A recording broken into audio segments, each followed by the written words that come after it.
আসসালামু আলাইকুম ওয়া রাহমাতুল্লাহ। আশা করি সবাই ভালো আছেন। আজকে আরেকটি গুরুত্বপূর্ণ ভিডিও নিয়ে আসলাম। স্বপ্নের দেশ ইউরোপ। বাংলাদেশ থেকে ইউরোপে সবাই আসতে চায়, এটা মোটামুটি সবারই একটা স্বপ্ন।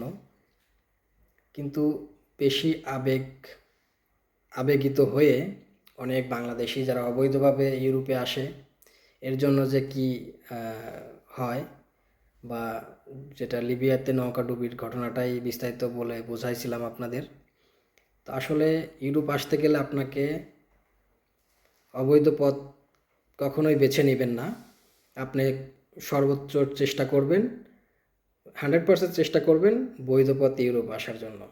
অবশ্যই বাংলাদেশ থেকে ইউরোপ আসা যায়, এটা যদিও মোটামুটি একটু ডিফিকাল্ট আমাদের বাংলাদেশি ভাইদের কর্মকাণ্ড বা তাদের ব্যবহারে পূর্বে যারা আসছে তাদের সমস্যার জন্য বর্তমান বাংলাদেশ থেকে ইউরোপের ভিসা প্রায় বন্ধের দিকে। তারপরেও আমি বলবো কিছু এজেন্সি আছে যারা মোটামুটি ইউরোপে খুব সীমিত পরিসরে লোক পাঠায়।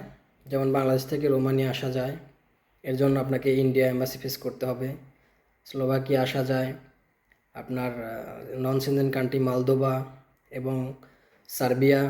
খুব সীমিত পরিসরে হলেও ভিসা হয়, এমন যে হয় না তা না।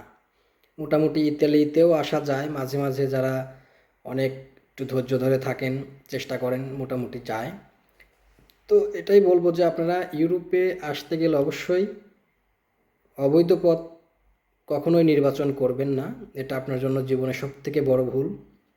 আপনি ইউরোপে আসতে গেলে আপনাকে ধৈর্য নিয়ে, সাহস নিয়ে এবং খুব বেশি জেনে শুনে তারপরে আপনি ইউরোপের দিকে মুভ করবেন। আর অবশ্যই বৈধ পথে আসবেন, এটা আপনাদের কাছে আমার অনুরোধ। বাংলাদেশ থেকে যে দেশগুলো সবচেয়ে বেশি ভিসা হয় সেটা হলো আপনার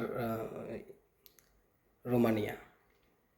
তারপরে দেশগুলো যেগুলো আছে দেখা যাচ্ছে মলদোভা, স্লোভাকিয়া, আপনার নেদারল্যান্ড, সব কান্ট্রিতেই মোটামুটি ইউরোপের কিছু কিছু দেশগুলোতে ভিসা হয় খুব সীমিত পরিসরে। তো আপনারা এইগুলো চেষ্টা করবেন এবং সবসময় খোঁজখবর রাখবেন।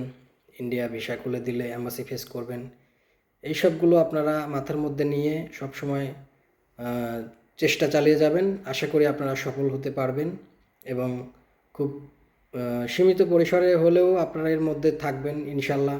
আমি এই জন্যই বলবো আপনারা বৈধ পথে আসেন এবং সবসময় পজিটিভ চিন্তাভাবনা করবেন, কখনোই জীবনের ঝুঁকি নেবেন না। তো সবাই ভালো থাকেন। আসসালামু আলাইকুম।